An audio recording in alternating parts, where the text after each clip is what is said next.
Billionaire's one-night fling with his virgin maid. She vanished with his triplets. The elevator doors slid shut behind Savannah Cole with a soft metallic chime, sealing her inside the kind of world she had only seen in magazines. She stepped into the sprawling penthouse with a cart of fresh linens, the quiet hum of the city far below, muted by triple-paned glass.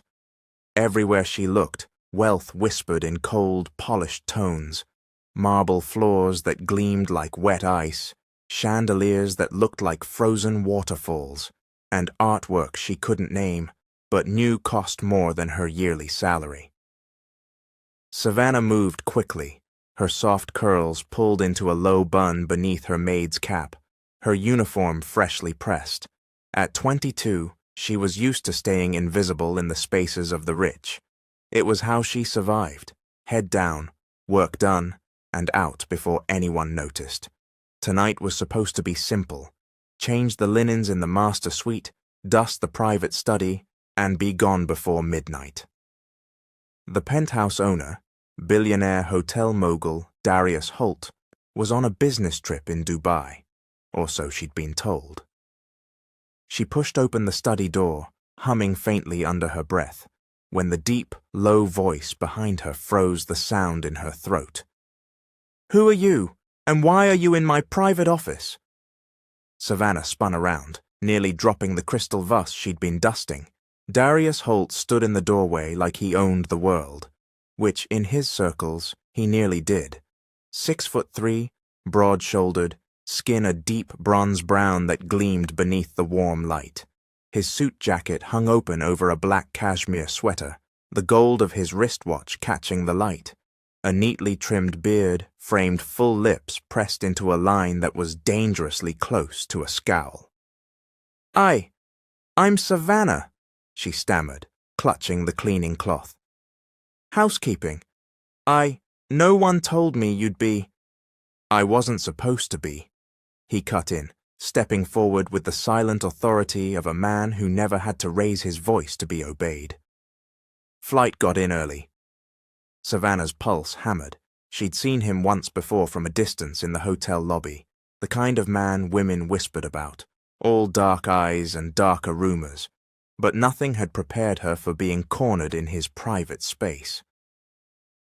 "I can leave right now, sir. I was just cleaning my desk." His gaze swept over her cart, then lingered, too long, on her face. His stare was sharp, assessing, and something else she didn't dare name. Savannah's throat went dry. She needed to move, to get out, but her feet stayed rooted. The low rumble of thunder rolled in the distance. "You'll have to stay for a while," Darius said suddenly. "The storm's taken out the elevator system." She blinked. "Stay? Here?" He glanced toward the massive windows where rain streaked down the glass. "Unless you feel like walking down 52 flights of stairs in a blackout." Savannah's mouth opened, then shut.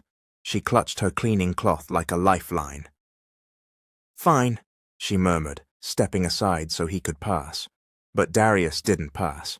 He stood close enough for her to smell the faint spice of his cologne, rich and smooth, like aged whiskey.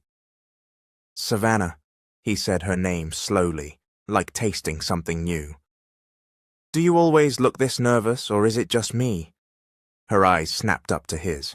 The air between them tightened. "I'm not nervous," she lied, his lips curved. Not a smile, exactly. More like a man recognizing a challenge. Outside, the storm cracked louder, the penthouse lights flickering once, twice, and then holding steady. Darius took a step closer, and Savannah's breath caught. She couldn't tell if she was more afraid of him, or of what she might do if he kept looking at her like that. The lights flicker again, then go out completely, plunging them into darkness. In the silence, Savannah hears his low voice in the dark.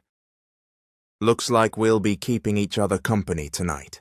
The darkness was thick, broken only by the soft glow of the city bleeding in from the rain-streaked windows.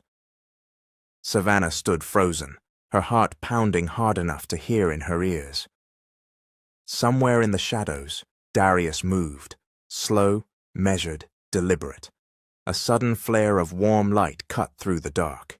He'd lit a candle from the bar, its flame throwing gold shadows over his face, making his jawline sharper, his eyes darker. "You're not afraid of a little blackout, are you?" His voice was low, a teasing edge beneath the velvet tone. "No," she said quickly, though her pulse betrayed her. "Good," he murmured, setting the candle on his desk, "because there's no telling how long this will last." Savannah stepped back, trying to put space between them. "I can wait in the service hall until—" He cut her off with a faint shake of his head. "It's 52 floors down, Savannah, and the stairwell's pitch black." He reached for a crystal decanter, pouring amber liquid into 2 glasses. "Sit, have a drink." She hesitated. "I'm on the clock." His gaze caught hers, holding it. "I'll pay for the hour." Something in her chest tightened. This wasn't her world. Men like him didn't notice women like her. And if they did, it was only for a moment. She should have said no. She should have kept her distance. But she sat. The whiskey burned warm down her throat, and the rain outside softened into a rhythmic hush. Darius leaned against the desk, his posture relaxed, but his eyes fixed on her, as if she were the only thing worth looking at in the room. "You've worked here long?" he asked. 6 months, she replied, twisting the glass between her fingers. "And in all that time, no one's told me you were different." She frowned. "Different how?" His lips curved slightly. "You look me in the eye when you answer. Most people don't." "I'm not most people," she said before she could stop herself. Something flickered in his gaze. Interest, amusement, and heat. He stepped closer, his shadow swallowing hers. "You're right," he said softly. "You're not." The way he looked at her made the room smaller, the air thicker. Savannah's heartbeat was no longer steady. It raced, reckless. Darius reached past her, his hand brushing her shoulder as he set his glass down. That single, fleeting touch sent a jolt straight to her spine. "You're shaking," he said. "I'm not," she lied again, her voice barely above a whisper. He searched her face, his own expression unreadable. Then slowly, he reached for her hand. "Dance with me." Her eyes widened. "There's no music." He tapped his phone, and a slow, sultry R&B track spilled softly from the hidden speakers. "Now there is." She could have said no. She could have walked away. Instead, she found herself standing, her palm against the solid warmth of his chest, his hand firm at her waist. They swayed in the dim candlelight, the world outside forgotten. "This is dangerous," she murmured. He leaned closer, his breath warm against her ear. "Only if you want it to be." Her knees weakened. She didn't remember closing the gap, only that his lips brushed hers, tentative at first, then deeper, hungrier. When he pulled back, his voice was low, rough. "Tell me to stop." She should have. Every part of her life screamed that she should. But instead, she whispered the truth. "I'm a virgin." For the first time, his expression faltered, surprise flashing in those dark eyes. His grip on her waist tightened, his jaw flexing. "Savannah," he exhaled sharply, as if weighing the consequences. But whatever war was happening behind his eyes, it ended the moment her fingers curled into his shirt. He lifts her effortlessly into his arms, carrying her toward the bedroom, the candlelight flickering against the storm outside. "Then tonight," he says, voice like sin and promise, "you'll only remember me." The storm had passed, but its echo lingered in the quiet penthouse. Morning light poured through the massive windows, washing everything in pale gold. Savannah stirred beneath sheets that felt softer than clouds, the faint scent of his cologne still clinging to her skin. For one fragile, dangerous moment, she let herself smile. Last night had been impossible. Darius Holt, The man whose name was spoken in boardrooms and gossip columns had touched her as if she were the only woman in the world. He'd been slow, careful, reverent, as though her inexperience wasn't a burden but a gift. She'd thought she would wake to his warmth, maybe a knowing smile, maybe even breakfast together. Instead, she woke alone. Her hand reached for the space beside her. Cold. Slipping into her dress, she padded quietly into the main living area. The clink of glass and the low murmur of a voice drew her toward the open kitchen. Darius stood at the marble island, his phone pressed to his ear, wearing a dark suit again, as if the night had never happened. "Yes, it's handled," he said into the phone, his tone clipped. "No, it was a mistake. It won't happen again." The words sliced through her like glass. She froze, her nails digging into her palms. He turned, catching sight of her. "You're awake." His voice was calm, neutral, too neutral. "Good morning," she managed, forcing her voice steady. He picked up a sleek black envelope from the counter and placed it on the table between them. "This is for you." She stared at it. "What is it?" "An apology and compensation for last night."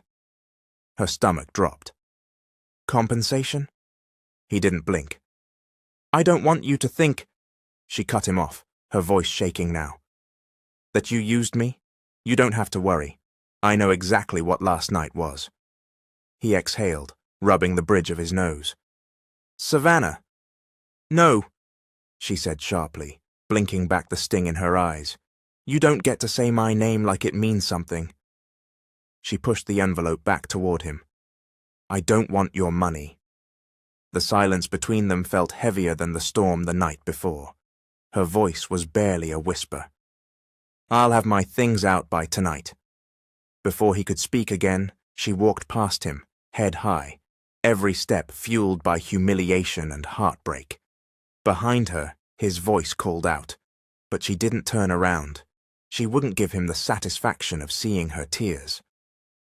Later that day, Savannah stands in the tiny bathroom of her shared apartment, staring at the positive pregnancy test in her trembling hands. She whispers into the silence, "It's not just me anymore." The bathroom mirror was still fogged from the shower, but Savannah could see enough of her reflection to know she looked nothing like the girl who had walked into Darius Holt's penthouse less than 24 hours ago. Her curls were loose around her shoulders, her eyes swollen from crying, and her hands, the same hands that had touched him, shook so violently she almost dropped the plastic stick between her fingers. 2 pink lines.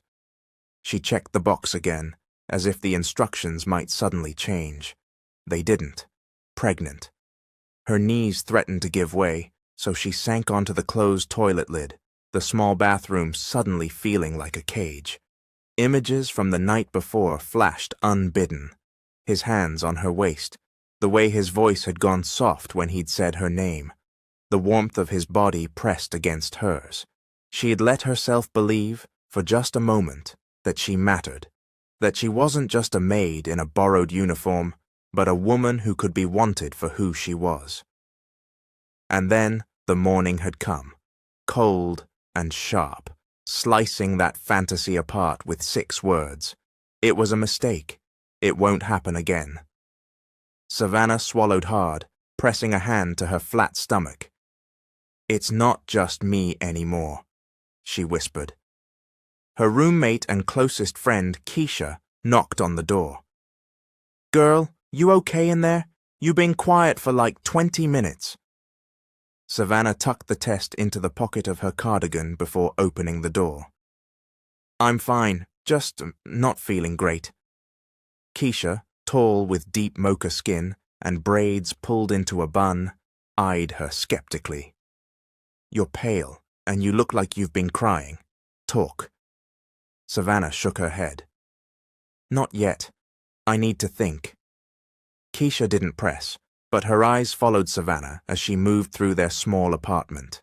The beige walls felt even more suffocating today, the hum of traffic outside too loud, too close.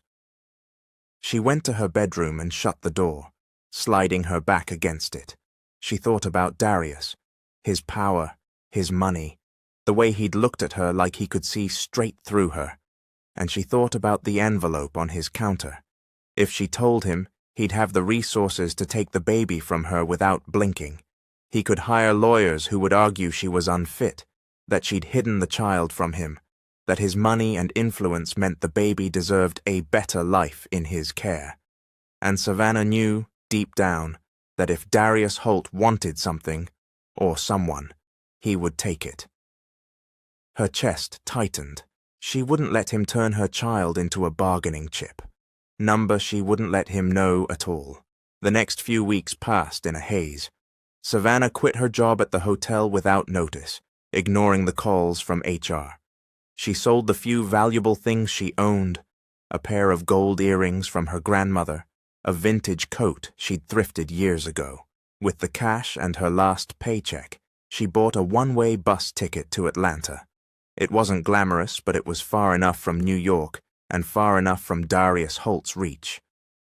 Keisha came with her to the station, a single duffel slung over her shoulder. "You sure you don't want me to come with you?"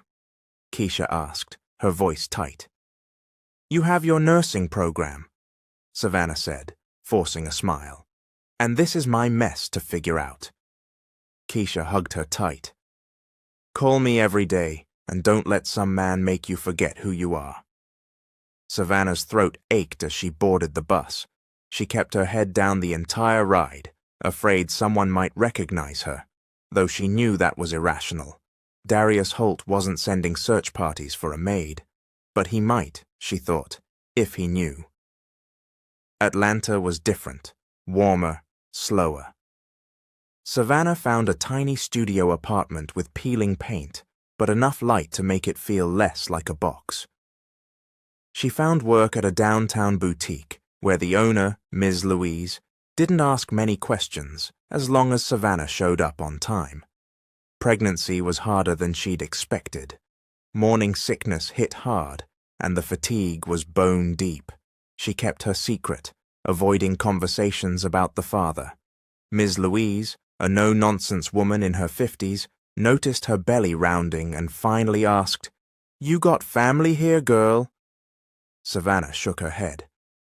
"Well," Ms. Louise said, softening slightly, "you do now." By the time Savannah went into labor, Ms. Louise and Keisha, who had taken a bus down 2 days before the due date, were in the hospital room with her.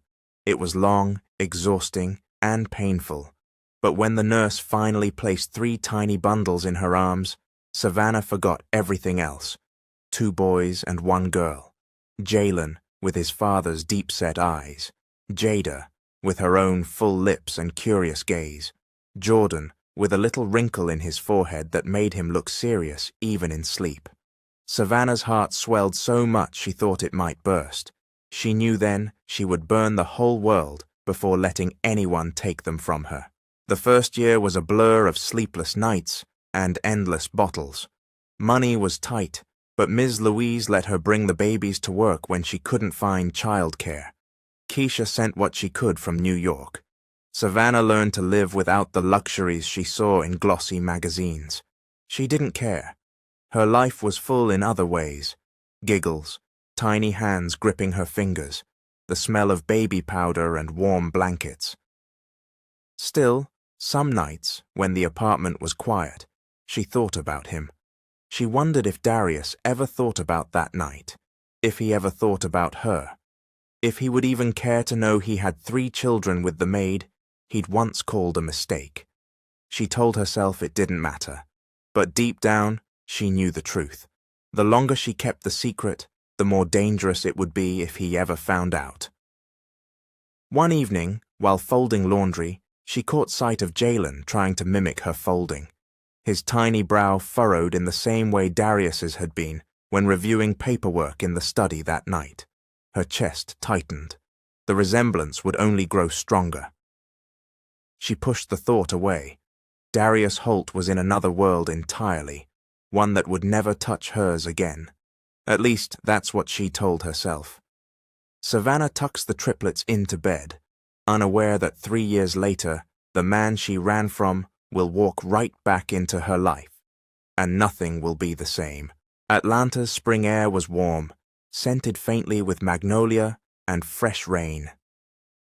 In the heart of downtown, the marble-floored lobby of the Grand Regency Hotel buzzed with the soft hum of luxury, muted jazz from hidden speakers, the click of designer heels across polished stone, the quiet murmur of well-dressed guests.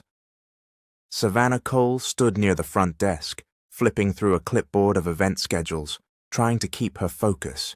She was no longer a maid. 3 years of determination, exhaustion, and small victories had landed her a position as a junior event planner at a mid-tier hotel, a place where she could wear tailored dresses instead of a uniform, where her opinion occasionally mattered.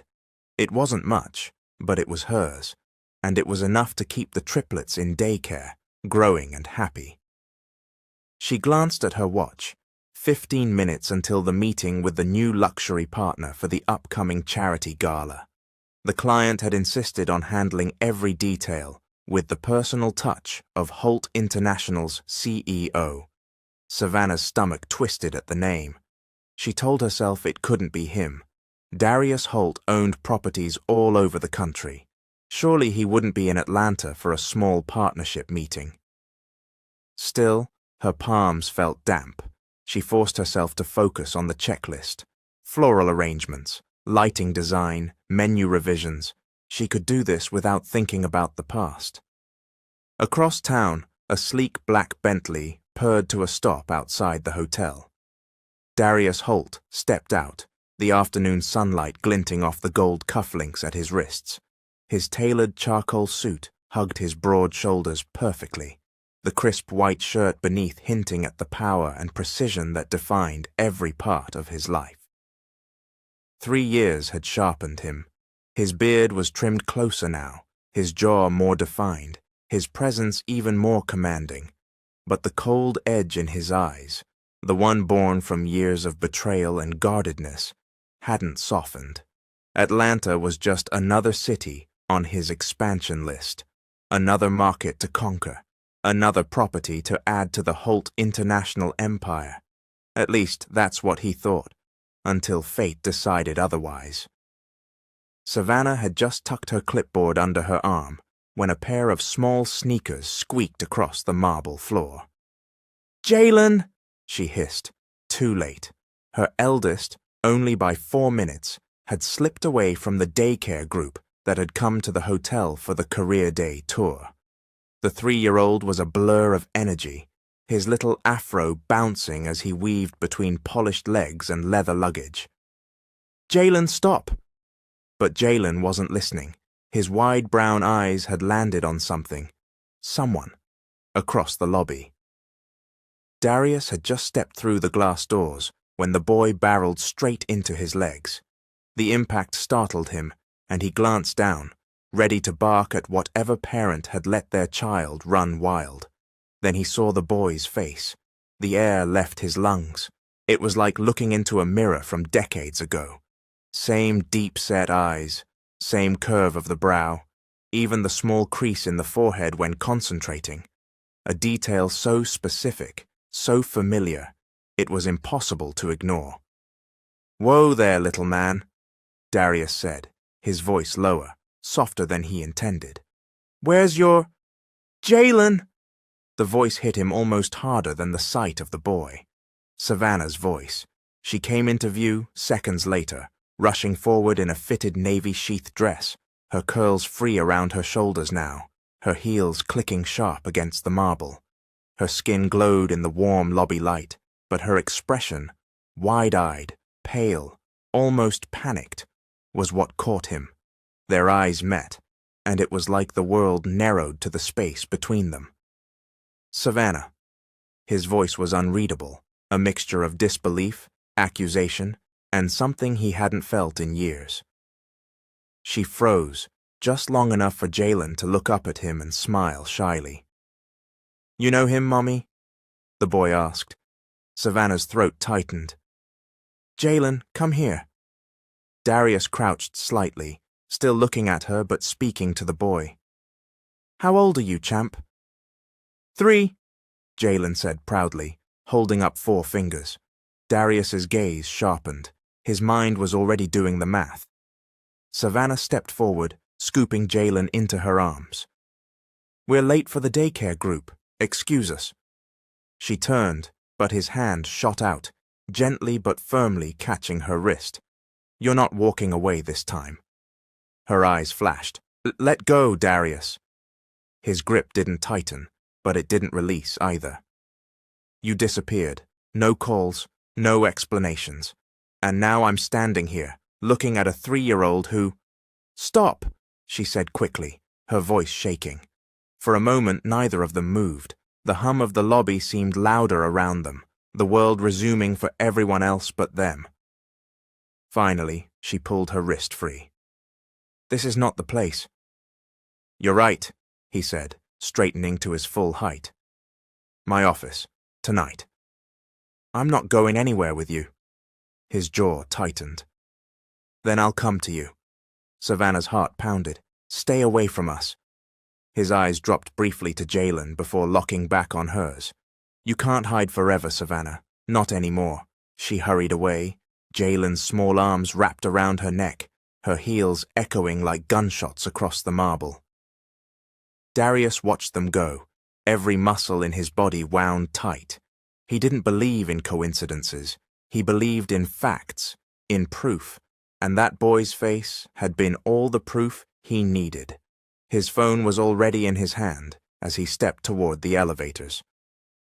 "Find everything you can on Savannah Cole," he told his head of security. "Where she's been, where she lives, who she talks to. I want it on my desk by midnight." There was a pause on the other end. "And the kid?" Darius's voice was low, dangerous. "I want confirmation, but I already know." Meanwhile, Savannah ducked into the service hallway behind the ballroom, leaning against the wall as her chest heaved. Jalen rested his head on her shoulder, oblivious to the storm brewing in her chest. Seeing Darius again had been like being dragged backward through time, straight to the night she'd sworn never to think about.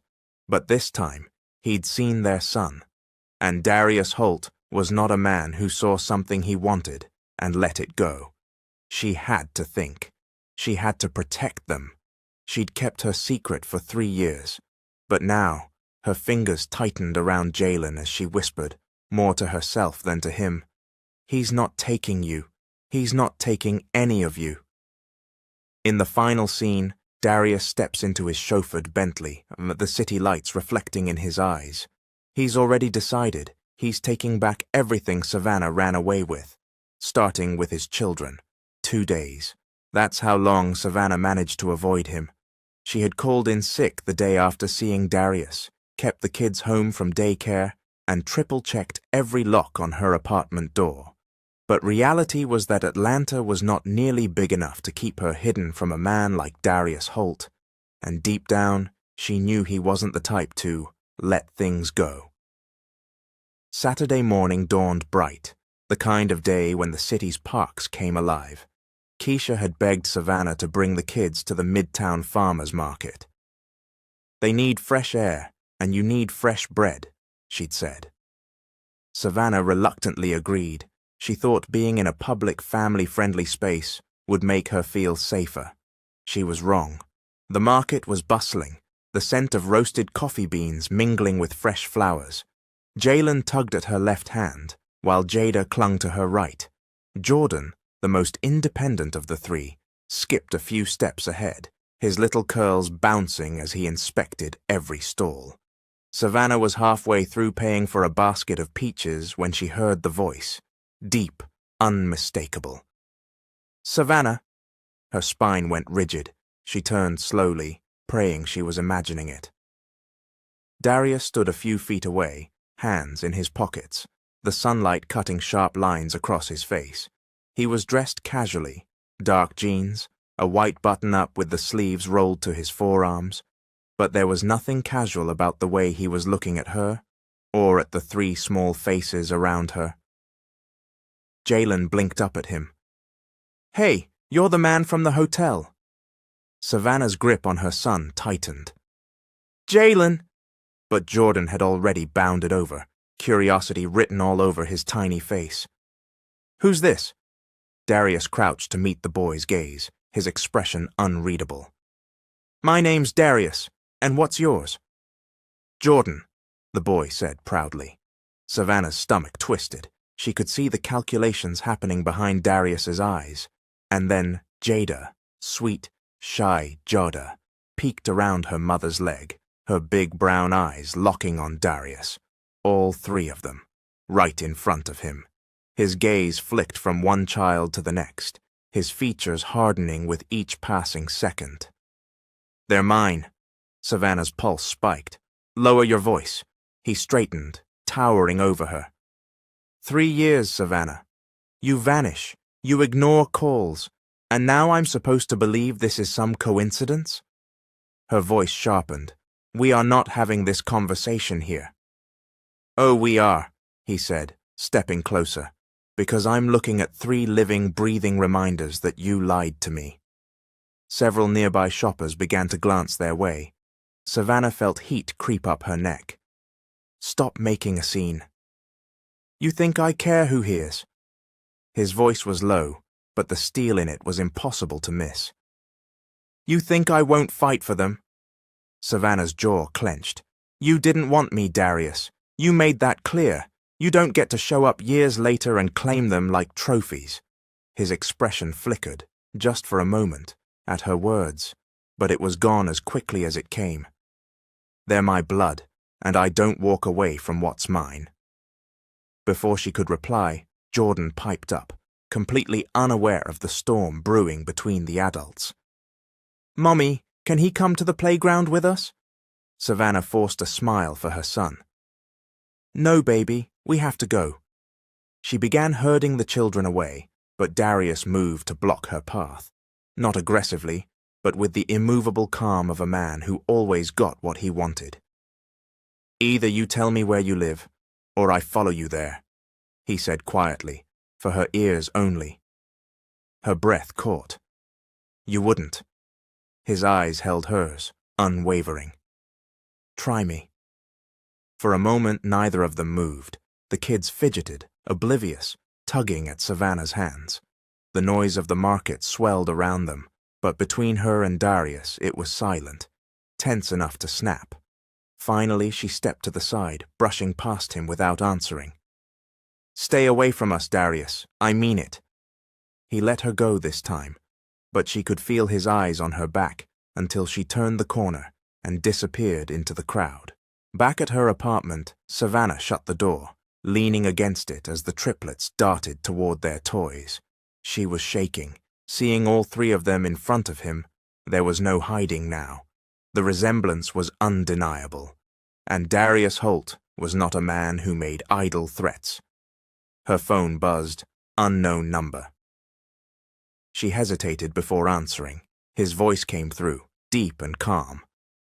You have until tomorrow night to meet me. We talk, just the 2 of us. If you don't, Savannah, I'll make sure the conversation happens on my terms. The line went dead.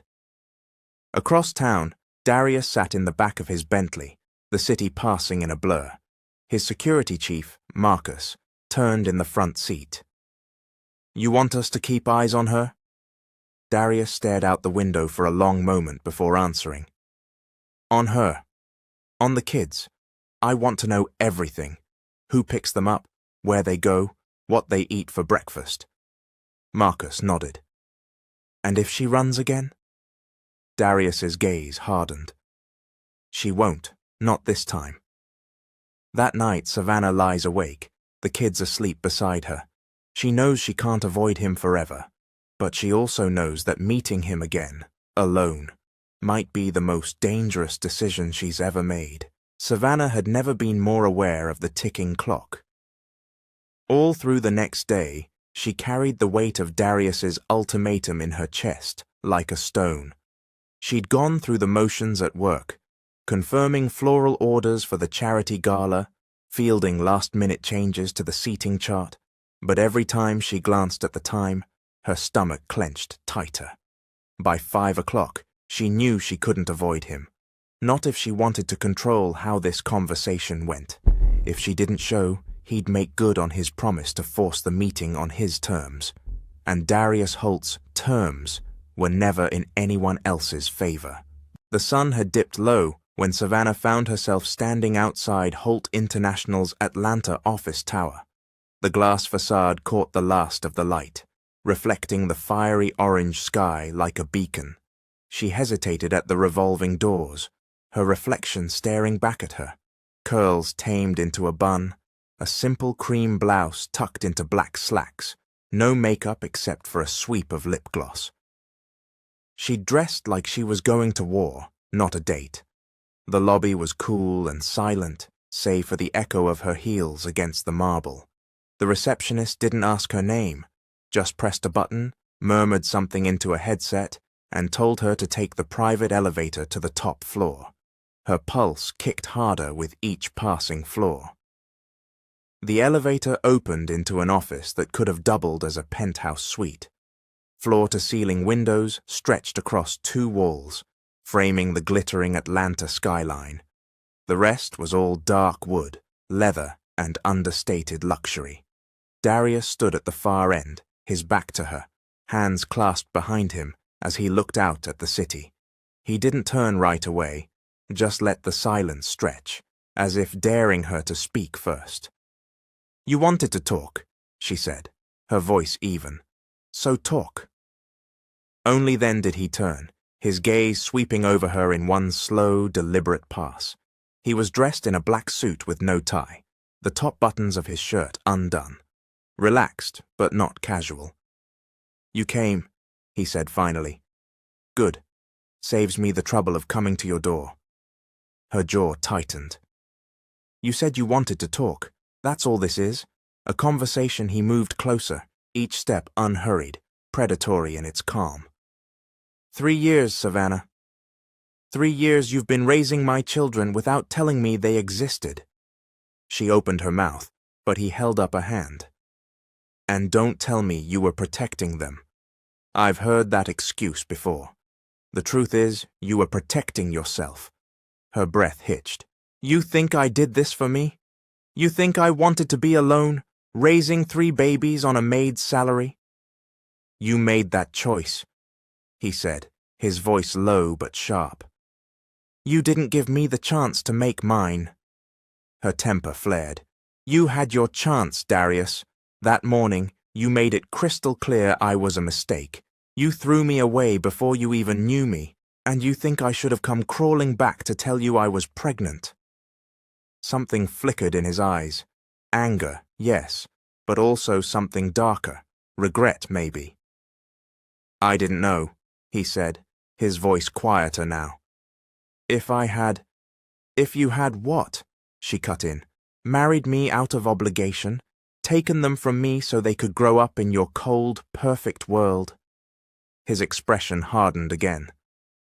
"They would have grown up with every advantage, everything I didn't have. They would have grown up with a father who sees people as possessions." She shot back. The words landed between them like a slap. For a long moment, neither of them moved. Back in his office, Darius picks up his phone. "Book the private dining room," he tells his assistant, "and make sure it's perfect. She's not walking away from me again." Savannah had been to expensive restaurants before, once or twice for work events, always as the one quietly managing the guest list, never as the guest. But the private dining room Darius had chosen was another world entirely. Candlelight glowed from crystal holders, reflecting off the mirrored walls in a warm shimmer. A single table sat in the center, draped in white linen, set with silver flatware, so polished it almost hurt to look at. She arrived in a knee-length black dress, her hair loose around her shoulders. Simple, defensive. She wanted to make it clear she hadn't come here to impress him, though the heat in Darius's eyes as he stood to greet her told her that part wasn't working. "Savannah." His voice was low, warm, and annoyingly smooth. "You look—" "Don't." She slid into her seat, refusing to give him the satisfaction of finishing. He didn't push it. Instead, he poured her a glass of water, as if this were a normal dinner between old friends, instead of a battlefield. "You've had 3 days to think," he said. "Where do you want to start?" Savannah met his gaze evenly. "Start with you telling me exactly what you want from us." He leaned back, watching her for a moment before speaking. "The truth? I want my children. I want to be their father, and I want to make up for the years you kept them from me." Her stomach tightened. "They're not possessions you can just take to even the score." "No," he said, his tone even. "They're blood, my blood, and that matters." She shook her head. "Blood isn't enough, Darius. They don't know you. They know me. They know the life I've built for them. One without paparazzi, without strangers knowing their names, without—" "Without me?" he cut in, his voice sharper now, her lips pressed together. He reached into his suit jacket and pulled out a thin folder, sliding it across the table. "I had my suspicions the second I saw him," Darius said. "But I don't do anything on suspicion. I do it on proof." Savannah's heart began to pound. "What is this?" "DNA results," he said simply. "For all 3. She stared at the folder, but didn't touch it. "You tested them, without my permission?" "I didn't need your permission," he said. "They're my children." Her hands curled into fists in her lap. "You had no right." "I had every right," he interrupted, his voice like steel. "And now there's no denying it. They are mine, Savannah. All 3 of them." The words hung in the air like a verdict. Savannah finally reached for the folder, her fingers trembling as she flipped it open. 3 pages, 3 sets of numbers and scientific jargon she barely understood, except for the bolded words that repeated over and over. Probability of paternity, 99.99%. She felt the blood drain from her face. "This doesn't change anything," she said quietly, closing the folder. "It changes everything," Darius countered. "You've been raising my kids in secret. That ends now." Her head snapped up. "So what? You're going to swoop in and take them away? That's your idea of making things right?" "I'm going to give them what they deserve," he said. "A home that's safe, stable, opportunities you can't give them." Her voice rose. "Opportunities aren't everything. Love matters, security matters, and you can't just buy those with your money." He leaned forward, his eyes locking on hers. "You think I can't give them love? You think I won't protect them with everything I have?" Savannah's breath caught. "I think you don't know how, because you've never had to. You live in a world where people leave when things get messy, where mistakes are paid off, not fixed." For a moment, something flickered in his gaze. Pain, maybe, but it was gone almost instantly, replaced with that relentless determination she remembered all too well. "I'm not asking for your approval, Savannah," he said quietly. "I'm telling you what's going to happen. You and I are going to figure out a way forward. You can work with me, or you can fight me. But either way, I will be in their lives." She shook her head, her chest tightening. "And if I fight you?" "Then I'll win," he said without hesitation. "Because I don't lose." The blunt certainty in his tone sent a chill through her. For a moment she wanted to throw her water in his face, to tell him he'd never understand what it meant to be their parent. But she also knew he wasn't bluffing. Darius Holt didn't bluff. She stood, the chair legs scraping softly against the floor. "I won't let you hurt them." He didn't move, didn't even flinch. "I wouldn't dream of it, but I will make sure they know me. That's not a threat, Savannah. That's a promise." She turned to leave, her pulse roaring in her ears, but his voice followed her to the door. "I'll give you a week to decide how you want to do this," he called after her. "After that, I make the decisions." Outside, the cool night air hit her like a slap. She walked quickly down the sidewalk, her mind racing. The DNA test had changed the game. Legally, she didn't have a leg to stand on. If he wanted shared custody, he could get it. If he wanted full custody, she didn't even want to think about it. But there was one thing she knew for certain. If she didn't find a way to get ahead of him, she was going to lose everything. In the final scene, Darius stands at the window of the private dining room, watching her disappear into the night. His jaw tightens as he says to himself, "She can fight me all she wants, but in the end, she and the kids will be under my roof." Savannah's Monday mornings used to be predictable. Breakfast at 7 a.m., daycare drop-off by 8:15 a.m., a quick coffee stop before work. But now, even her most ordinary routines felt under siege. It started that morning when she arrived at Bright Future's daycare with the triplets in tow. Jalen was clutching his toy fire truck. Jada had her favorite pink hair bow, and Jordan was already negotiating with her for just one more cartoon when they got home later. Savannah had just unbuckled Jada's car seat when she heard the unmistakable sound of an engine. Low, powerful, expensive. A black Bentley rolled into the lot, its glossy paint reflecting the morning sun. Her stomach dropped. Darius stepped out, immaculately dressed in a navy suit that looked like it had been tailored to his every breath. He was carrying a sleek white gift bag in each hand. "Morning," he said, his voice casual, too casual, as if they were two co-parents simply bumping into each other. Savannah's grip on the car door tightened. "What are you doing here?" "Dropping off gifts for my kids," he said smoothly, crouching down to greet them. "Good morning, Jalen, Jada, Jordan." "Hi," Jalen beamed, clearly remembering him from the market. Jordan's eyes lit up. "Are those for us?" Darius smiled and handed each of them a bag. "Something special for my favorite trio." Savannah's pulse spiked. "You can't just show up here." "Sure I can," he said easily, straightening to face her. "I'm their father, and if you won't bring them to me, I'll come to them." She wanted to tell him he was out of line, that this was crossing a boundary, but the triplets were already pulling out their gifts, matching custom sneakers with their names stitched in gold on the sides. "They'll outgrow those in 6 months," she said, her tone sharp. "Then I'll buy more in 6 months," he replied, without missing a beat. She exhaled hard, fighting the urge to snatch the shoes away. "This isn't how you win them over, Darius." "I'm not trying to win them over," he said, his gaze holding hers. "I'm building a relationship. There's a difference."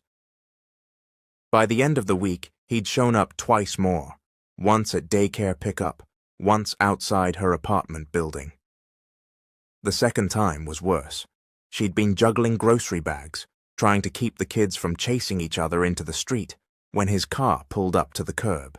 The tinted window slid down to reveal Darius in a charcoal sweater and dark jeans, looking infuriatingly at ease. "Need a hand?" he asked, already stepping out before she could answer. "No," she said quickly, shifting the bags higher. He ignored her and took half of them anyway, his large hands dwarfing the paper handles. "Where do these go?" "Back to your car, preferably," she muttered. He smirked, but followed her inside, the triplets chattering excitedly around him. Savannah's apartment suddenly felt too small, too exposed, with him standing in the middle of it, his broad shoulders almost brushing the hallway walls, his gaze lingering on the drawings taped to the fridge, the toys scattered across the carpet. "This is nice," he said, though his tone was neutral enough for her to hear the unspoken, "but I can do better." "It's ours," she replied, putting the groceries away with sharp movements. He crouched to tie Jada's shoelace, murmuring something that made her giggle. Watching him there, so natural with her daughter, stirred something Savannah didn't want to name. When he finally stood, his expression had softened slightly. "I want them at my place this weekend." Savannah froze. Absolutely not. His gaze didn't waver. I'm not asking. It's time they see where I live. They barely know you, she said. You think you can just take them into your world without… My world, he cut in, is also their world, and they're going to see it. Her hands clenched around the grocery bag she was holding. Not until I say so. He stepped closer, his voice low. Then say so, because if you keep stalling, Savannah, I will go through the court, and I'll make sure your first visit to my home is for the custody hearing. Her stomach twisted, but she forced herself to meet his gaze. You can't just bulldoze your way into their lives. His lips curved faintly. Savannah, I'm not bulldozing, I'm building. You're the one putting up walls. Over the next 2 weeks, the invasion, as Savannah had started calling it in her head, only escalated. Darius started arriving early to pick them up from daycare, walking them to the park, bringing small gifts that made their eyes light up. He never stayed long enough for Savannah to cause a scene, but always long enough to remind her he wasn't going away. Worse, the kids had started asking about him at home. Mommy, when's Mr. Darius coming again? Jalen would ask. Can we go see his house? Jada chimed in. Savannah's chest ached every time. She didn't want to poison them against him. That wasn't fair, but she also didn't want them swept up in the glossy charm he used so easily. Keisha noticed the change in her. Girl, you're jumpy. You flinch every time your phone rings. That's because it's him, Savannah muttered. Always him. Keisha leaned against the counter, folding her arms. You can't hide from this forever. Sooner or later, you're gonna have to decide. Work with him or fight him. And if you fight him, you better be ready to go all the way. Savannah sighed, rubbing her temples. I just want to protect them. Then figure out what protection looks like, Keisha said simply, because from where I'm standing, he's already in. That Friday, Savannah arrived at daycare to pick the kids up, only to find them outside on the playground, with Darius. He was pushing Jordan on the swing, Jalen was climbing the jungle gym, and Jada was sitting cross-legged on the grass beside him, holding a paper cup of ice cream he'd clearly bought her. When he saw Savannah, he smiled faintly, standing to meet her. They had fun today, he said. She didn't return the smile. You're overstepping. I'm parenting, he replied, without my consent. You had 3 years without mine, he said quietly. We're even. The words hit like a slap. She gathered the kids quickly, her chest tight. As they walked to the car, she could feel his gaze on her back, heavy and certain, and she knew, without a doubt, that this wasn't going to stop. That night, Savannah finds an envelope slipped under her door. Inside is a formal custody petition and a handwritten note from Darius. You've had your time. Now it's mine. The custody petition lay on Savannah's kitchen table like a threat in legal stationery. Neat black print, heavy paper, the official Holt International letterhead at the top, as if to remind her exactly who she was up against. Her eyes kept drifting to the last page, where his signature sat bold and sure, as if the ink itself carried his arrogance. Darius Holt. Underneath it was the line that had made her hands go cold when she first read it. Petitioner requests primary physical custody of minor children, with reasonable visitation to respondent. She didn't need a law degree to understand what it meant. If he won, her babies would live with him. She'd be the one asking for weekends. By the time she pulled up to Holt International that evening, her hands were gripping the steering wheel so tight her knuckles were white. She didn't call ahead. She didn't ask for permission. She stormed into the marble lobby, her heels clicking sharp against the floor, the security guard recognizing her instantly from her last visit. Ms. Cole, he started. Don't, she snapped. Just tell him I'm here. The guard hesitated, then picked up the phone. Less than 30 seconds later, he nodded. Top floor. The elevator ride felt longer than it should have. When the doors opened, Darius was already standing by his desk, jacket off, shirt sleeves rolled, the city skyline blazing behind him in the fading sunset. If he was surprised to see her, he didn't show it. "Savannah," he said evenly, "I take it you got my paperwork." She strode across the room and slammed the petition down on his desk. "What the hell is this?" "Exactly what it says," he replied calmly. "A custody petition." "You call this parenting?" she demanded. "Dropping in with gifts, throwing your money around, and then threatening to rip them from the only home they've ever known?" He stepped closer, bracing his hands on the desk between them. "I call it claiming my rights. 3 years, Savannah. 3 years you kept them from me. You don't get to be shocked that I'm done asking nicely." Her pulse spiked.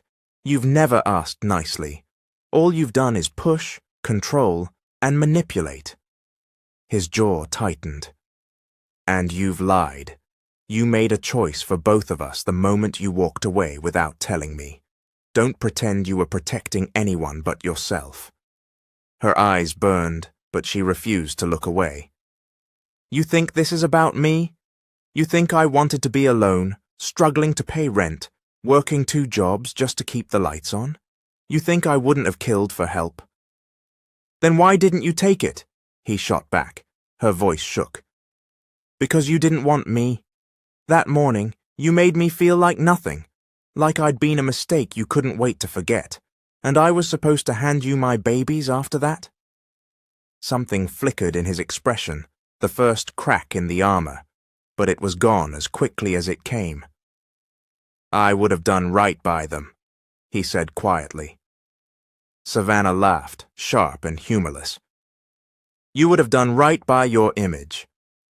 That landed. His eyes narrowed and his voice dropped low. "You think you know me, Savannah, but you don't. You know one night, you know one version of me, and maybe that's on me. But make no mistake, I will not let you shut me out again." Her heart thudded in her chest. "And what if I fight you?" His gaze didn't waver. "Then I fight back, harder, and I win." She hated the way his certainty made her stomach twist, not just in fear, but in something else she didn't want to name. She stepped back, needing space. "You're unbelievable." He followed, closing the distance again, his voice low enough that it curled down her spine. "You're scared, and I don't blame you, because deep down you know I'm not the man you thought I was. And maybe, just maybe, part of you wonders what would happen if you let me prove it." She froze. He was too close now, his scent, clean, warm, edged with something expensive, wrapping around her. Her pulse was a drumbeat in her ears. "This isn't about us," she said finally, her voice thinner than she wanted. "Isn't it?" he asked softly. For one long, dangerous moment, they stood there, heat simmering under the tension, old wounds tangling with something that had never really died. Savannah broke it first, grabbing the petition from his desk. "You'll hear from my lawyer." He straightened, watching her head for the door. "Then I'll see you in court, but one way or another, Savannah, I'm not going anywhere." She didn't turn around, didn't give him the satisfaction of seeing the way her hands trembled. When she reached the street, the cool night air should have felt like relief. Instead, it only made her shiver. She knew he wasn't bluffing. She knew this was only the beginning, and she also knew, though she'd never admit it aloud, that the part of her that wanted to keep hating him was in danger, because Darius Holt wasn't just fighting for custody, he was fighting for control. And if she wasn't careful, she'd lose more than just the case. Later that night, Savannah tucks the triplets into bed. Her phone buzzes with a message from an unknown number. It's a photo. The 3 of them on the daycare playground earlier that day. No text, just the picture. It started with a headline. Savannah wasn't even looking for it. She was in line at the coffee shop, juggling her phone and a breakfast sandwich, when she caught sight of it on the glossy magazine cover behind the counter. Billionaire's secret triplets. Holt air shocker. Mystery mother revealed. Her breath stalled. The picture underneath the bold black letters was grainy but unmistakable. Her, holding Jordan in one arm, while Jalen and Jada toddled beside her at the Midtown Farmers Market. And just behind them, blurred but recognizable, was Darius. The barista's voice jolted her. "Ma'am, your order's ready." She mumbled a thank you, grabbed her coffee and stepped outside. Her hands were shaking so badly she almost spilled it. By the time she got to work, her phone was blowing up. Keisha had left 5 missed calls, 3 texts from co-workers, all variations of, "Girl, is this you?" and 1 voicemail from Ms. Louise, her old boutique boss, warning her not to come by because there's a news van outside asking questions. Savannah barely had time to process before her current boss, Pamela, pulled her into the office. Pamela shut the door, lowering her voice. "I don't know what's going on between you and Darius Holt, but the press is calling here. This is an event planning company, Savannah. We can't have paparazzi at the door." "I didn't ask for this," Savannah said quickly. "I don't want any part of—" "It doesn't matter what you want," Pamela interrupted. "This could hurt the company. I need you to handle it." The real chaos hit at daycare pickup. Savannah had barely stepped onto the sidewalk outside Bright Futures when the cameras started flashing. "Savannah, over here. How long have you and Mr. Holt been together? Are those his children? Is it true you hid them from him for years?" The questions came like bullets, rapid fire, each one slicing deeper than the last. She tried to shield the kids with her body, her heart pounding as the triplets pressed close, confused and scared. And then, suddenly, the crowd parted. Darius was there. He moved like he owned the pavement, tall, unshaken, dressed in a perfectly cut black coat that made him look like he'd stepped out of a magazine himself. His security detail followed, but it was his voice that cut through the noise. "That's enough!" The reporters actually listened. Cameras lowered. Darius closed the distance to Savannah in a few long strides. "Get them in the car," he told one of the security men. Savannah stiffened. "I can take them myself." "Not with cameras in your face," he said, his tone leaving no room for argument. Against her better judgment, she let the guard escort the triplets to the black SUV waiting at the curb. When they were inside, Darius turned back to her. "This was going to happen eventually," he said, his voice low. "This?" she snapped. "You mean my kids being splashed across gossip magazines like they're props?" His jaw tightened. "They're my kids too, and now the world knows, which means we deal with it before it gets worse." She glared at him. "There is no we." "There is now," he said flatly, "and the first step is getting you somewhere safe." "I'm not—" He leaned in, his eyes locking on hers, with the kind of intensity that made her forget to breathe. "Savannah, you can argue with me all you want later, but right now, you either come with me willingly, or I throw you over my shoulder in front of every camera here." Her heart jumped. With anger, she told herself. Definitely anger. 30 minutes later, they were in the elevator to his penthouse. Savannah stood stiffly in the corner, arms crossed, glaring at the floor. "You can't just haul me to your place like I'm some damsel in distress." He glanced at her. "You were in distress, and the press isn't going to stop until they get what they want, which means we control the story, or they do." "I don't care about the story." "You should," he interrupted, "because if they decide you're the villain, they'll make you one, and the court of public opinion matters when you're fighting for custody." Her stomach turned. He was right, and she hated him for it. The penthouse was exactly what she remembered from 3 years ago. Soaring ceilings, floor-to-ceiling windows, the quiet hum of wealth in every polished surface. But now there were subtle changes. Warmer lighting, a few framed photos on side tables, a sense that someone actually lived here instead of just owning it. The triplets, of course, were enchanted. "Whoa!" Jalen pressed his face to the glass. "We're so high up!" Jada twirled on the marble floor, giggling. "It's like a castle." Jordan wandered straight to the grand piano in the corner, running his fingers along the glossy black lid. "Can we play this?" Darius crouched beside him, smiling faintly. "We can learn." Savannah watched, her chest tight. This was exactly what she'd feared. How easily the kids gravitated to him, how quickly he could charm them. She pulled herself back to the present. "We can't stay here."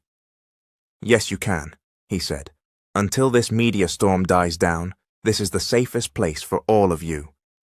"And when it doesn't die down?" she challenged. "Then we adapt," he said simply. She shook her head. "This is your world, Darius, not mine, not theirs." His expression softened just slightly. "It could be." Her pulse jumped, and she hated that it did. "I'm not playing house with you." He stepped closer, lowering his voice so only she could hear. "This isn't about playing house. This is about protecting them. And whether you like it or not, I'm the best chance you've got right now." That night, Savannah lay in the guest suite, staring at the ceiling while the city lights flickered through the curtains. She could hear the faint sound of the triplets laughing down the hall. Darius had insisted on reading them a bedtime story. She'd wanted to refuse, but she'd seen the way their faces lit up when he offered. Her phone buzzed on the nightstand. A text from Keisha. "Saw the news. You okay?" Savannah hesitated before typing back. "I don't know." Because the truth was, she wasn't sure where okay ended and trapped began. In the final moment, Darius steps into the guest suite, leaning against the doorframe. His voice is low, steady. "Tomorrow morning, we start planning how to make the world see us as a family." Morning in the Holt penthouse was nothing like morning in Savannah's apartment. There the day started with the rattle of the old radiator, the smell of coffee brewing in a small kitchen, and the scramble to find matching socks in a laundry basket. Here, the light poured in through glass walls like liquid gold. The city stretched endlessly below, a moving painting of early commuters and honking cabs. Breakfast wasn't a quick bowl of cereal. It was a chef in a crisp white coat serving up fresh omelets, warm croissants, and a bowl of fruit so perfect it could have been styled for a magazine. The triplets were in heaven. Jalen sat on a high stool at the marble island, swinging his legs as he demolished a stack of pancakes.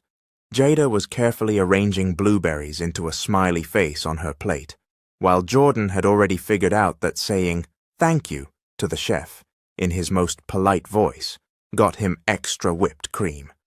Savannah, on the other hand, sipped her coffee like it was armor. She was painfully aware of Darius sitting across from her, sleeves rolled up, his watch catching the light as he scrolled through his phone. "This isn't permanent," she murmured, mostly to herself. His eyes flicked up. "No one said it was." "You're enjoying this too much," she said. He smirked faintly. "I'm enjoying breakfast with my kids. You should try it." She bit back the retort on her tongue. Fighting him in front of the children wasn't an option, not when they were looking at him with the kind of easy trust that had taken her years to earn. After breakfast, Darius offered to give the triplets a tour of the penthouse. Savannah went along only because she didn't trust him not to spoil them rotten in under 10 minutes. The place was bigger than she remembered, sleek and modern, but warmer than it had been 3 years ago.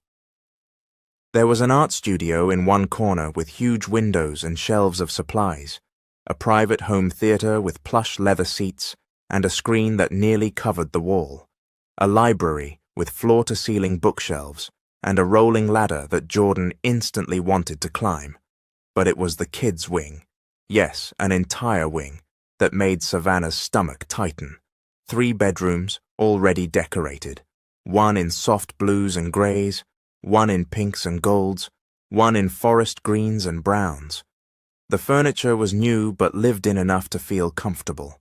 There were toys neatly stacked in bins, storybooks lined on shelves, and the faint scent of fresh paint. "You had these done recently?" Savannah said quietly. Darius's eyes met hers. "I had them done the day after I saw Jalen at the hotel." Her chest tightened. "You just assumed they'd live here?" "No," he said. "I hoped." She didn't reply, but her mind was already racing. This wasn't a man testing the waters. This was a man building a foundation. One brick, one room, one calculated step at a time. By late afternoon, the triplets had settled into the space, like they'd been there forever. Jalen was sprawled on the library rug, flipping through a picture book. Jada was painting in the art room, with her tongue poking out in concentration. And Jordan was in the theater, happily watching an animated movie. Savannah found herself standing at the massive windows, staring out over the city and wondering how she'd let herself get cornered like this. "You're thinking too hard," Darius said from behind her. She didn't turn. "I'm thinking just enough." He stepped closer, his reflection appearing in the glass beside hers. "You could make this easier on yourself." "By doing what you want?" she asked. "By working with me instead of against me," he said. "We could give them the best of both worlds." She finally turned to face him. "And what world is that, Darius? Yours, where everything is about power and image, or mine, where we actually know what it's like to struggle, to appreciate what we have?" His gaze held hers. "Why not both?" "Because they don't mix," she said. "Not without someone losing themselves." There was a long silence, the air between them thick with something that wasn't quite anger and wasn't quite something else. He took another step forward. "You still think I'm the man you met that night? The man who made me feel like a mistake?" She cut in sharply. His jaw tightened. "I made one, but it wasn't you." The words caught her off guard, and for a moment she didn't know what to say. Dinner that evening was quieter. The kids chatted about their day, but Savannah and Darius spoke little, each aware of the invisible lines drawn between them. After the triplets were in bed, Savannah went to check on them. She found Darius already in Jalen's room, tucking the blanket around his son. Jalen's eyes were heavy with sleep, but he smiled. "Night, Daddy." Savannah froze in the doorway. It was the first time she'd heard him say it. Darius's hand stilled on the blanket, his eyes flicking briefly to hers, before he murmured, "Good night, champ." Savannah backed away quietly, her chest tight. Later, she stepped out onto the balcony for air. The city stretched in all directions, glittering like a sea of stars. She didn't hear him until he was beside her, leaning on the railing. "You don't have to like me," he said softly, "but you can't deny they like being here." She wrapped her arms around herself. "That's what scares me." He studied her profile. "You're afraid of losing them." Her throat tightened. "I'm afraid of losing us, the little world we built, the way we are when it's just us." He was quiet for a long moment, then said, "Maybe it doesn't have to be either or." She glanced at him, ready to argue, but the look in his eyes stopped her. It wasn't the cold, calculating gaze she'd come to expect. It was something softer, something she hadn't seen since that night years ago. For one heartbeat too long, neither of them looked away. Inside, in the darkened hallway, Jada peeks out from her bedroom door, clutching her stuffed rabbit. She sees her mother and father standing close on the balcony, the city lights behind them, and she smiles. The next morning began quietly enough, too quietly. Savannah had learned that the Holt penthouse had two modes, the normal hum of distant traffic and the low-level chaos of 3 children exploring a palace. Today it was just the hum. The triplets were in the den, watching a nature documentary, and Darius was, supposedly, in his office on a conference call. Savannah was in the kitchen with a mug of tea, savoring the rare peace. That's when the private elevator chimed. She frowned. Security didn't just let anyone up without clearance, and she knew she hadn't buzzed anyone in. The doors slid open to reveal a tall woman in a cream silk trench coat, her stiletto heels clicking against the marble like a metronome. Her hair, sleek, jet-black waves, spilled over her shoulders, and her makeup was flawless, the kind you paid an artist to achieve. She carried herself like the world bent to her will, and she didn't look remotely surprised to see Savannah standing there. "Well," the woman said smoothly, slipping off her sunglasses, "you must be her." Savannah's fingers tightened around her mug. "Excuse me?" "The mother," the woman clarified, her tone faintly amused. "Of the children and the maid." Savannah's spine straightened. "And you are?" "Vanessa," she said, offering the name like it was enough to explain everything. "Darius's fiancée." For a split second, the words didn't register. Then they hit like a gut punch. "Fiancé?" Vanessa smiled without warmth. "Well, ex-fiancé, technically, but some bonds don't break easily." Before Savannah could respond, Darius's voice cut through the tension. "Vanessa, what are you doing here?" Savannah turned to see him standing in the doorway to his office, his expression unreadable, though his eyes flicked sharply to her before settling on Vanessa. "I came to see you," Vanessa said, gliding past Savannah as though she were invisible. "We have unfinished business."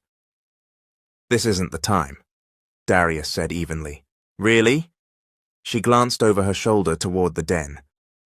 "Because from what I've heard, your situation is making quite a bit of noise in the press. I thought you could use an ally." Savannah's jaw tightened. "An ally?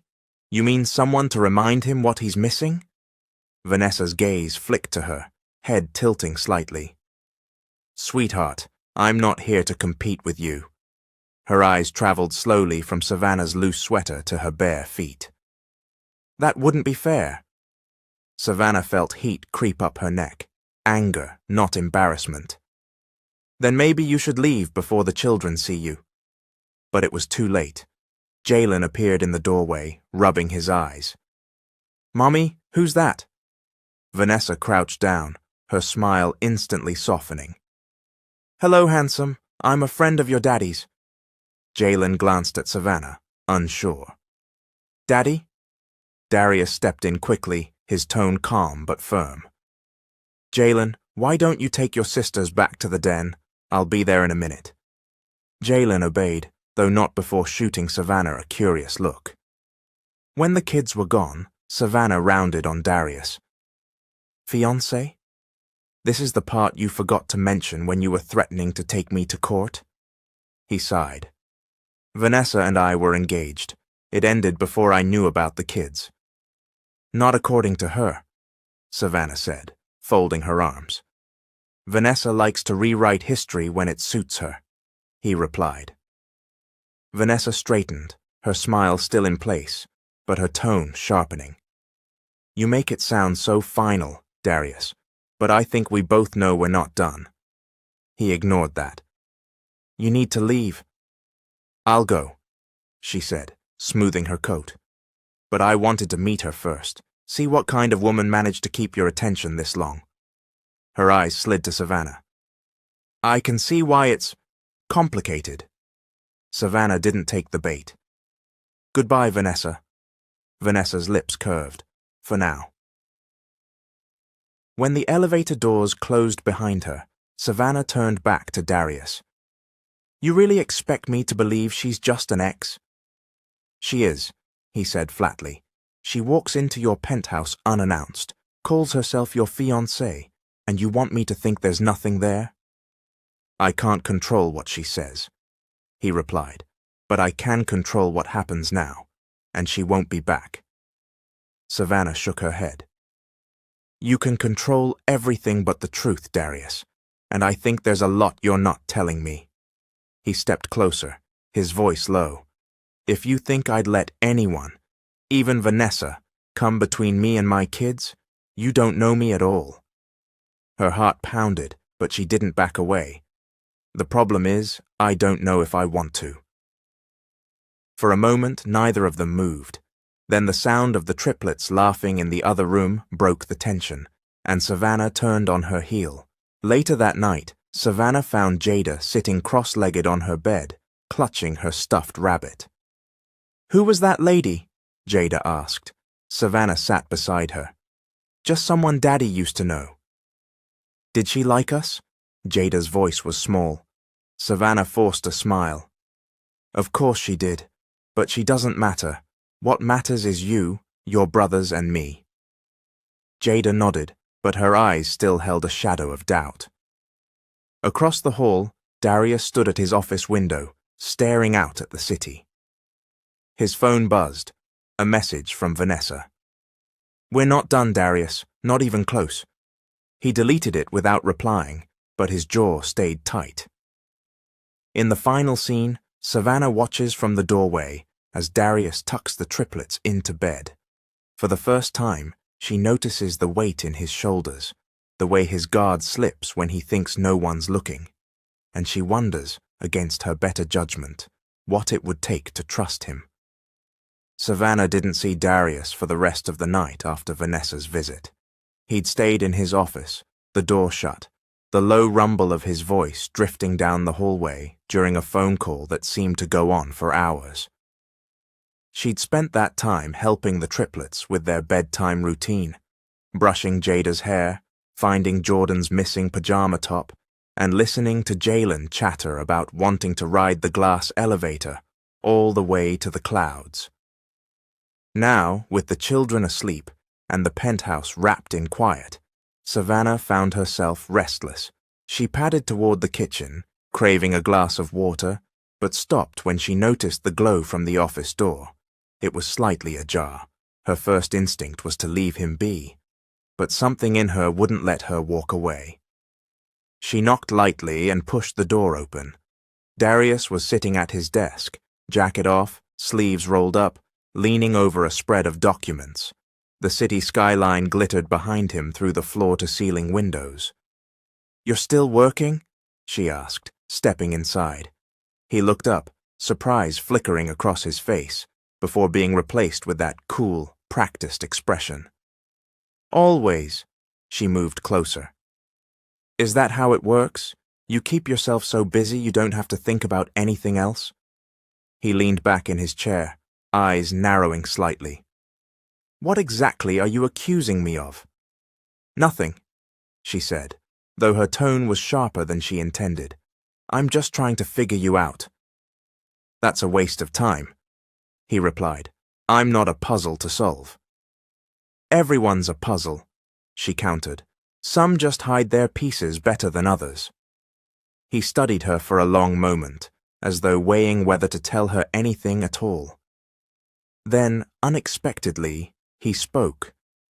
"My father taught me that if you let people close, they'll use it against you. That trust is a currency, and most people spend it recklessly." Savannah frowned. "That's a pretty bleak way to live." "It's realistic," he said. "When you have money, power, everyone wants something, a favor, an investment, a piece of you, and when they can't get it, they turn on you." She stepped closer to his desk, resting her hand lightly on the edge. "Is that what happened with Vanessa?" Something in his jaw tightened, but his voice stayed even. "Vanessa was the kind of woman my world expected me to marry. Beautiful, polished, strategic. Our engagement was convenient for both of us, until she decided she wanted more control than I was willing to give." Savannah raised a brow. "Control over you?" He met her gaze. "Over everything, including my life, my choices." There was a heaviness in his voice, the weight of old resentment. She thought about the way Vanessa had looked at her earlier, like she was nothing but a placeholder. "You ever think maybe your problem isn't trust?" she asked quietly. "Maybe it's that you keep picking the wrong people to give it to." For a moment their eyes locked, something electric passing between them. He broke the moment first, glancing down at the papers on his desk. "Go get some sleep, Savannah," he said, his voice softer now. "It's late." But as she turned to leave, he added, "For what it's worth, you're not like them." She paused in the doorway, her heart catching in her throat. "Good night, Darius." The next morning started with chaos, not the usual triplet chaos, not missing socks or spilled juice, but the kind that came with a pounding on the penthouse door at 7 a.m.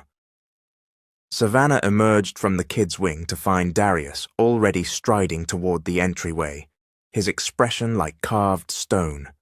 Two men in dark suits stood there, one holding a thin envelope. "You've been served," the taller one said, handing over the papers before turning on his heel. Darius shut the door with a sharp click, his fingers tightening on the envelope before he tore it open. Savannah hovered a few steps away. "What is it?" His eyes scanned the document and his expression darkened. "Vanessa." Savannah's stomach sank. "What did she do?" "She's filed for an emergency hearing," he said flatly, "claiming I'm an unfit father, and she's requesting temporary custody of the triplets." The words hit like ice water. "She can't do that. She's not even their mother." "She's claiming I'm unfit to protect them," he said, his voice low and dangerous, "that they'd be safer in her care until I resolve my personal situation." Savannah's hands clenched into fists. "She's trying to take my kids." "Our kids," Darius corrected sharply. They stared at each other, the same thought running through both their minds. This wasn't about love, or even about the children. This was about control. Darius took a deep breath, his jaw tight. "We need to present a united front. If the court thinks we're fighting each other, she'll use it against us." Savannah crossed her arms. "You mean pretend like we're one big happy family?" "I mean, show them we can protect our children together," he said. "Which means you stay here. No disappearing acts, no locking me out." She bristled. "So now you're giving me orders?" "I'm asking," he said, his voice dipping lower, "because I can't fight her without you." For a moment they stood locked in a silent standoff, her pride versus his steel. Then Savannah exhaled slowly. "Fine, but this doesn't mean I trust you." His mouth curved in the faintest ghost of a smile. "Noted." That evening, the triplets sensed the tension, but didn't know the cause. Savannah kept their routine normal: homework, dinner, bedtime stories, while Darius took call after call with his attorney. But later, when the children were asleep, Savannah found herself in the living room, staring out at the city lights. She heard his footsteps before he spoke. "She's not going to win," he said quietly, coming to stand beside her. Savannah didn't look at him. "You sound pretty sure." "I am," he said, "because I don't lose what's mine." She turned to face him, her voice steady, but her heart racing. "They're not possessions, Darius. They're people, our children." His gaze softened, just barely. "I know. And that's why I'll fight harder than I've ever fought for anything." For the first time, she believed him. Savannah wakes in the middle of the night to a faint noise in the hallway. She steps out to find the front door of the penthouse slightly ajar, and the sound of hurried footsteps fading away down the corridor. Savannah's eyes snapped open. For a moment she thought she'd dreamed it, the faint creak, the whisper of movement beyond her door. But then she heard it again, a soft thud, like a shoe against marble. Her heart kicked into overdrive. Slipping out of bed, she padded into the hallway, careful not to make a sound.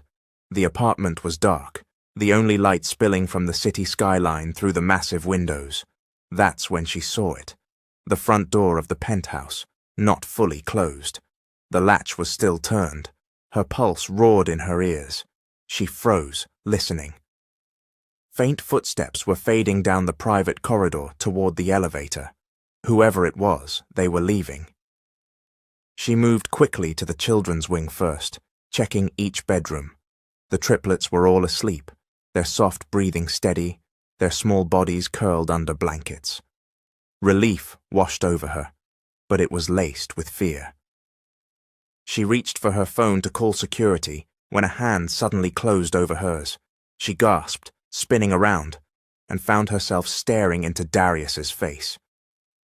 "Savannah," he said, his voice low but urgent. "It's me." Her knees felt weak from the rush of adrenaline. "The door—" "I know, I heard it too." His eyes swept over her, checking her for any sign of harm before moving toward the entryway. He shut the door firmly, engaging the security locks, then picked up the house phone to alert the building's security team. "I want a full sweep of the floor, now." When he hung up, Savannah was still standing there, her arms wrapped around herself. "Who would—" she began. His jaw tightened. "Vanessa has the access code." The words landed like a punch. "She wouldn't—" Savannah started, but even as she said it, she knew that Vanessa would absolutely do something like this. Darius moved closer, his voice taut. "That's why I told you, this isn't a game. She's not just coming for custody. She's going to push every boundary until she gets what she wants." Savannah felt anger flare through her fear. "And you still think I should just stay here, under your roof, while she plays games with my children's safety?" His expression darkened. "Yes, because here I can protect you. Out there I can't." Her chest tightened. "That's not protection, Darius. That's control." "It's reality," he snapped, then softer. "Savannah, I can't lose them. I can't lose you." The words hung between them, heavier than the silence. She blinked, stunned. "Lose me?" His gaze locked on hers. "Do you think I've spent these last weeks just to win a custody battle? You drive me insane, Savannah.